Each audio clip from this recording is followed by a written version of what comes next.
When spring storms strike, demand for roof repairs goes up, but so do complaints from customers about scams.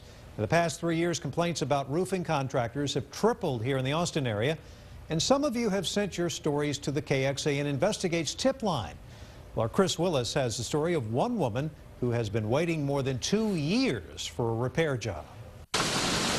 It was very loud, a lot of thunder, lightning. In April of 2009, a strong storm hit Williamson County, pounding Mary Templemeyer's neighborhood with hail. You felt like the roof was going to come caving in with the golf ball size hail that was banging on it. Oh, I was actually saying, my little prayers, please, no roof damage. Templemeyer's insurance company told her she would need a new roof.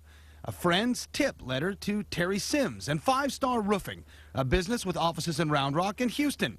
She said Sims asked her for a 50% payment up front to help cover the cost of supplies. $6,287.50.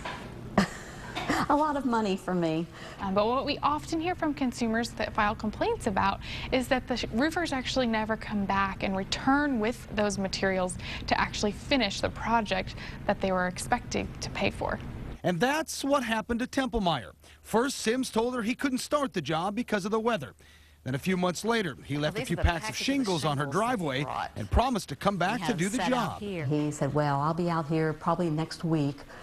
And the next week came, nothing. And then he would email me and say, I apologize, I had a death in the family, or, something along, it just always seemed to be something. After more than a year, Templemeyer filed a complaint with the BBB. That's when she found out that 5 Star Roofing had an F rating on their website. We tried to call Sims and 5 Star Roofing. The number you have reached is not in service. But the number has been disconnected. The number for their office in Houston now rings at a home that's not tied in any way to the business. Unfortunately, I have a feeling I'm out of my money.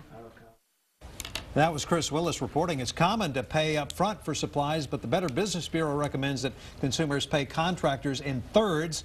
Once at the beginning of the project, once when the project is halfway through, and the final third when the project is complete. It's also a good idea to check the BBB website for reviews on contractors locally. That way you can see what kind of complaints they have from customers and how the company handles those disputes.